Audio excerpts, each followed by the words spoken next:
Well, I want to continue looking at our justice through the parables of Jesus. But before we begin, I want to think about some things. And it was interesting. I think it was this week, I read a article that was talking about how it's been 7 weeks of protests downtown since the murder of Breonna Taylor and since they've started the protests. 7 weeks. It kind of struck me, that's kind of a long time, isn't it? 7 weeks. Think about this. And especially as we're watching the news, we've got we've got the COVID, we've got the protests.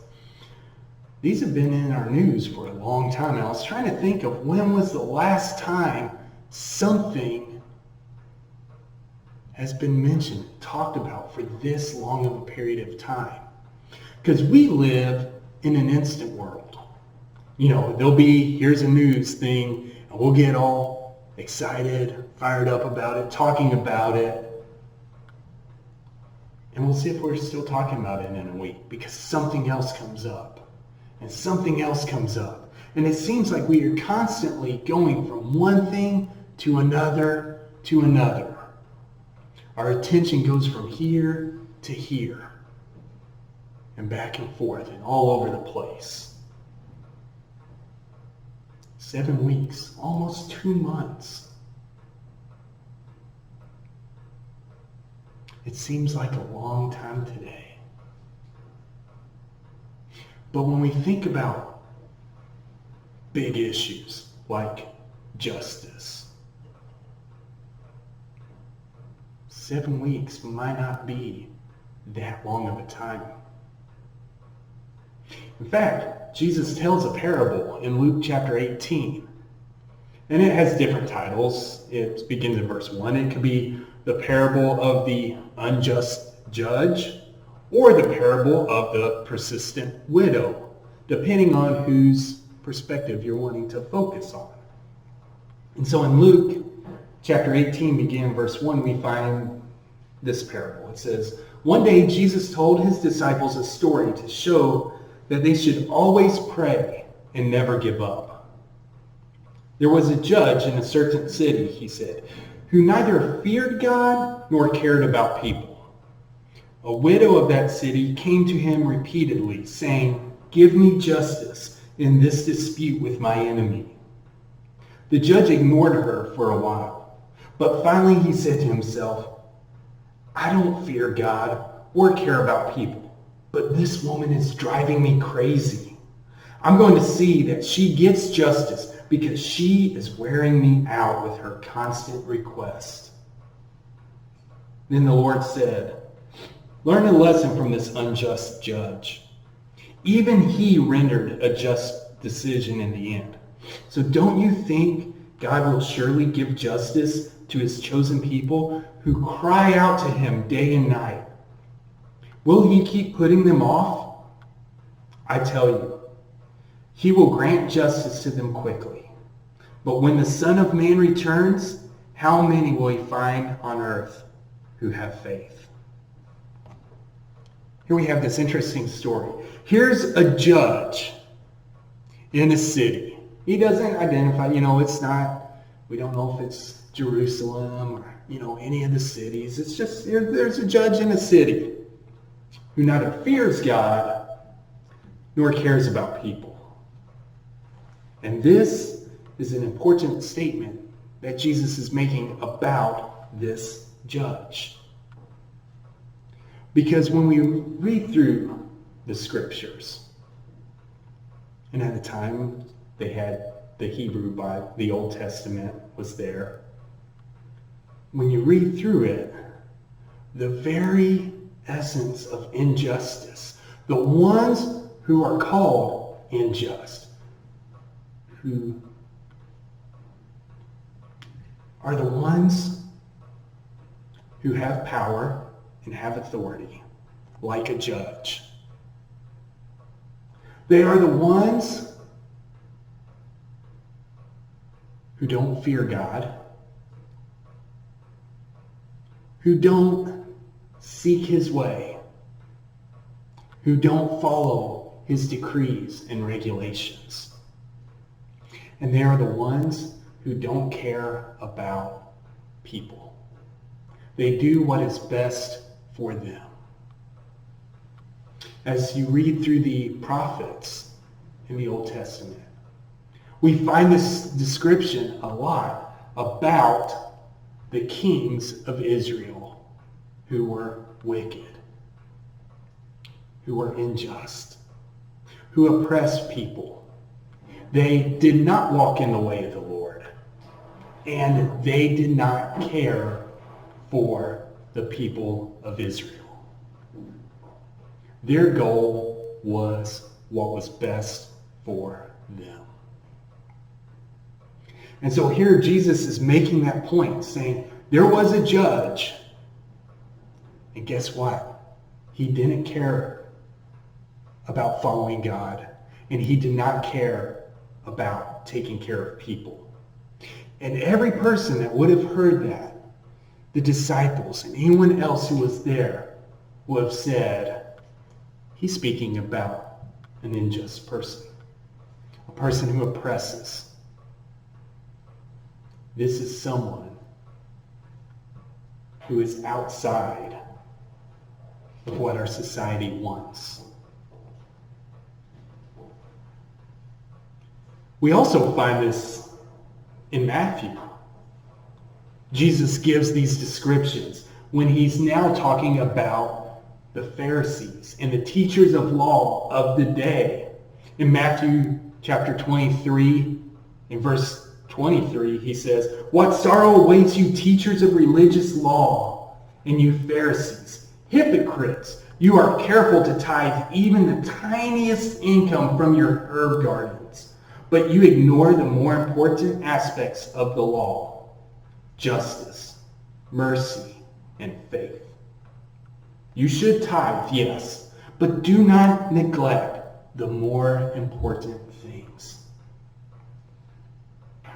Jesus is telling this parable in Luke because it relates to the injustices that are occurring even this day. You teachers of law, you Pharisees, those who want to and strive to obey the law of the Lord to the degree of where they are even tithing from their herb gardens. How many of you tithe from your gardens? I don't see any tomatoes in here today. I don't see any, anybody have one of those little herb plants that you have in your house? Some people have. Anybody cut any of that off, bring in? This is the degree to which they are striving to be like God, to obey the laws, to be right. To the point where they are even tithing the littlest thing so that no one could say they did not tithe. And Jesus is saying, you're missing the point. You're missing it. You're so worried about doing this and doing this for your self-righteousness that you're missing the major aspects of what this is all about, of justice and mercy and faith. You're missing out on the important things, which is what this judge in this parable is doing. He probably has a good life. Probably has the things that we would say, yeah, those are things we want. But he does not care about the people, and therefore he is not following truly what is God's law. And then we also have this widow. A widow of that city came to him repeatedly saying, "Give me justice in this dispute with my enemy." Have you noticed how many times Jesus talks about widows? Or looks at widows and uses widows as examples? widow is important to Jesus. We can trace, the widow back through the Old Testament. You see that the prophets were always saying, you must take care of the orphan and the widow and the oppressed.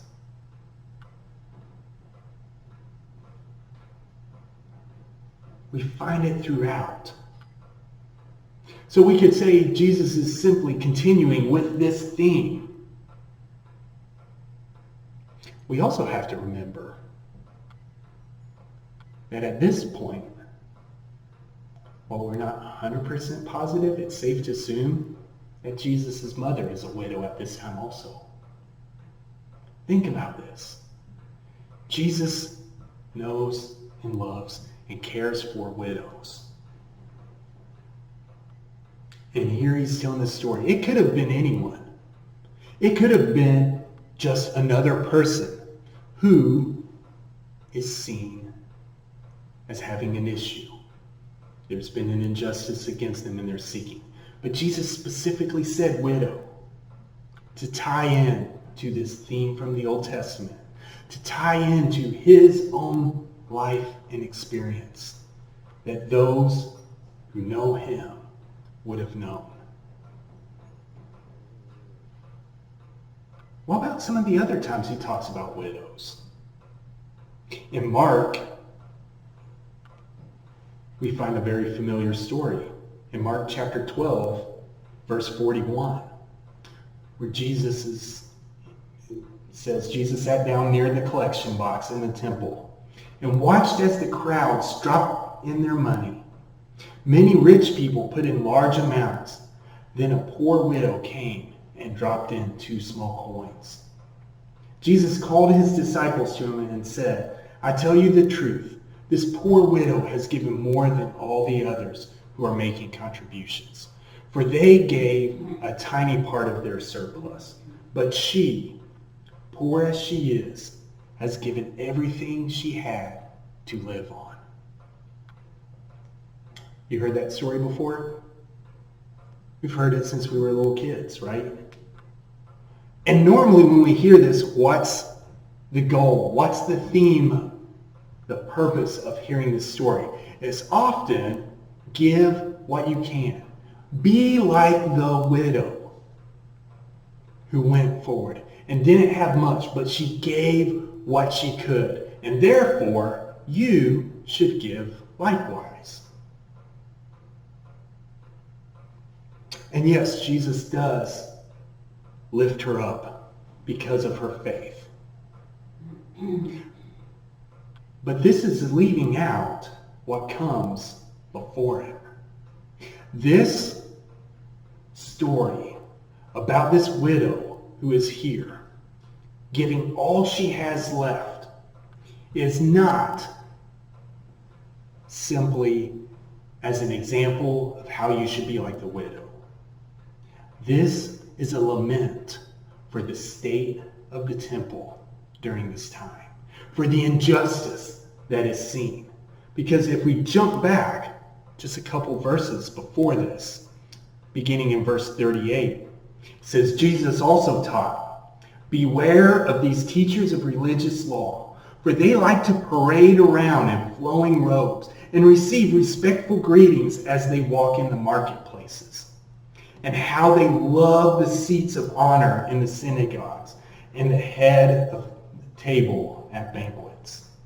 Yet they shamelessly cheat widows out of their property and then pretend to be pious by making long prayers in public.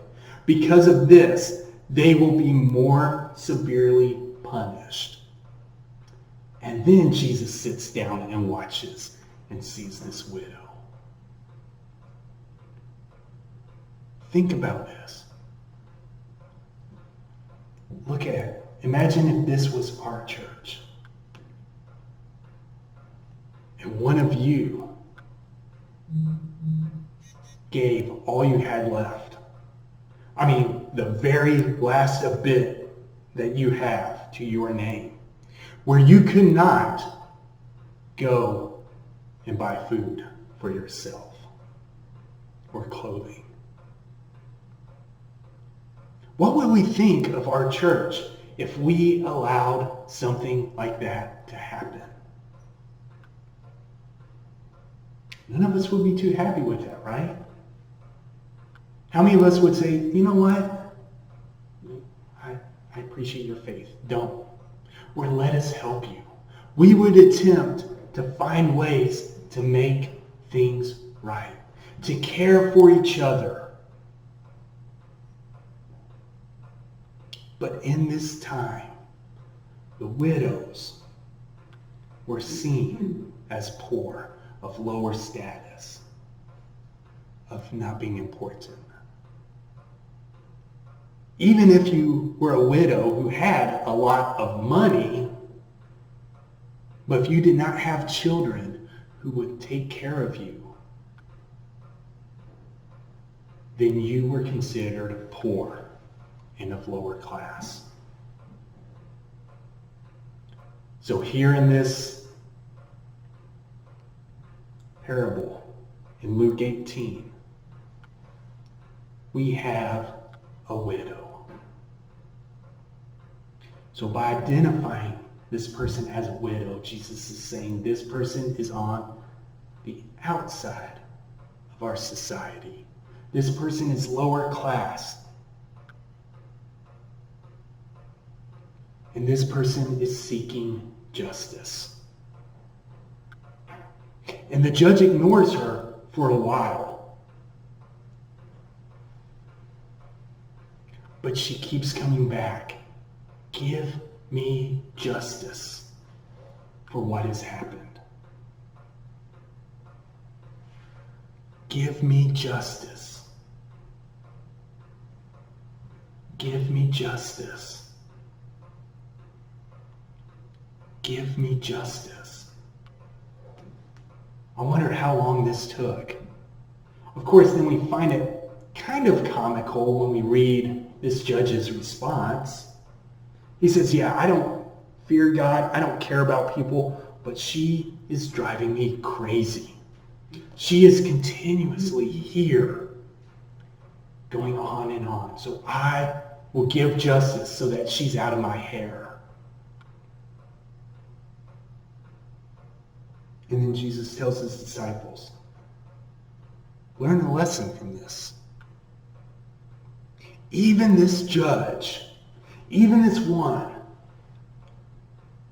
who is outside of God's law and God's will, who doesn't care about people, can still render a just judgment for this woman.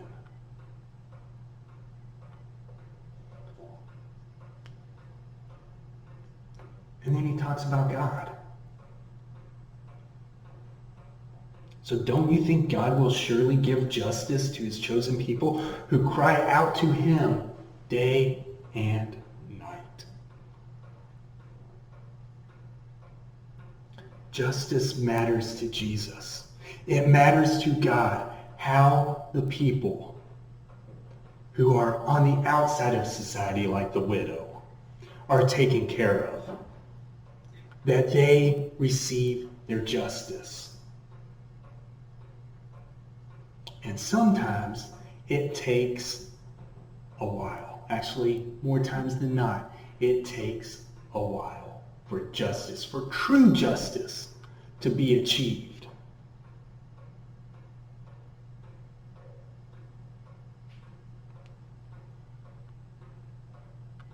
But it is the purpose of Christ coming to earth. It is the reason he taught to love and to care for one another.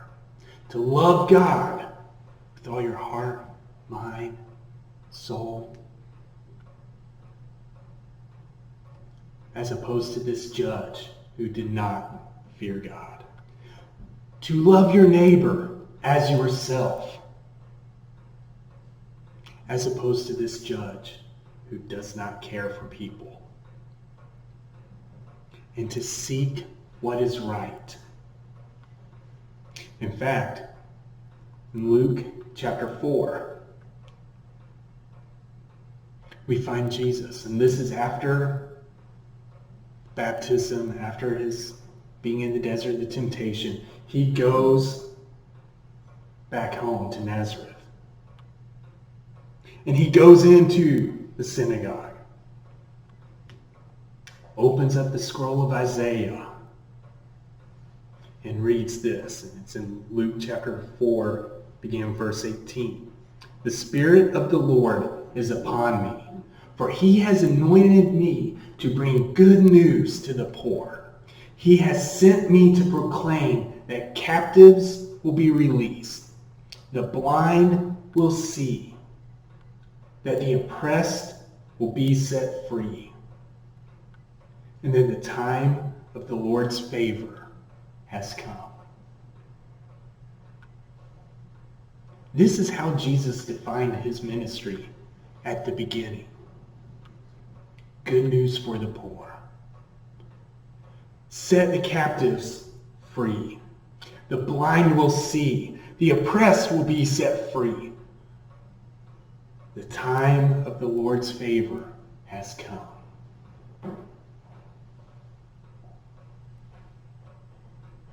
And so when we think about this story, this parable of this widow who continuously goes to the judge saying, "Grant me justice."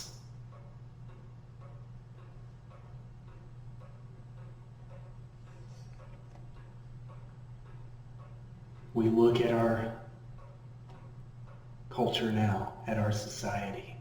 We look at the things that are going on in this world, and we also hear these cries of "Grant us justice."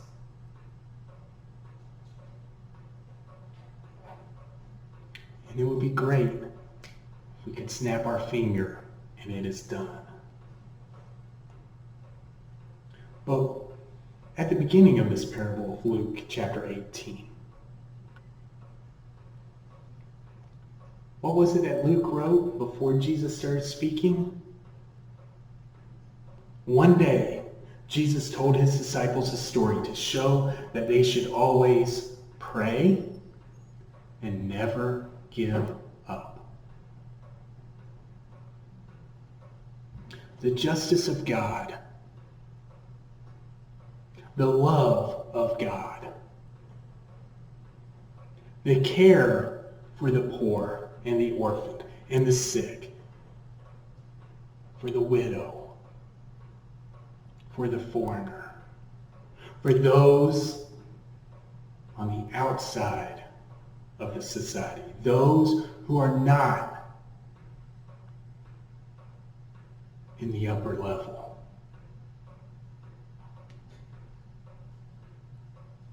The care and the love for them is something that we should always pray about and never give up as we seek to show them what God's true love, what God's true justice is all about.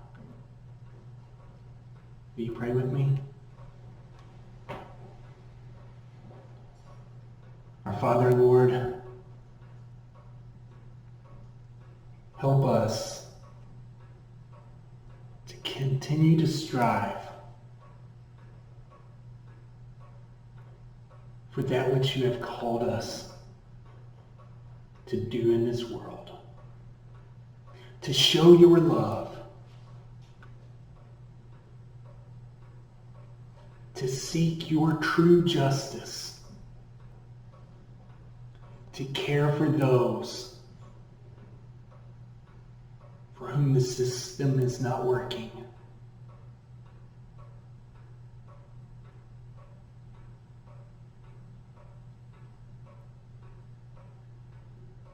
For we know that you will make things right.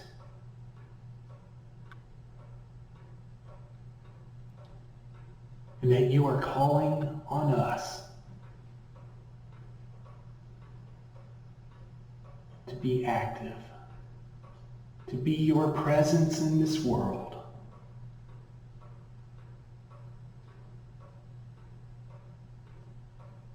to continue to pray and to never give up, to never quit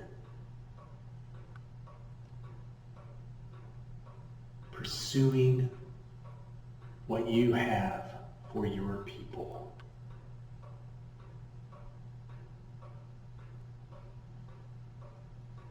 So we ask this in your name. We ask this with your power.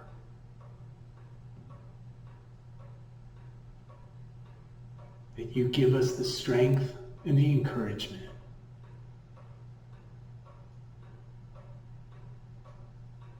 to continue to follow your guidance and to do the work you have called for us in this world. For it's in your name that we pray. Amen.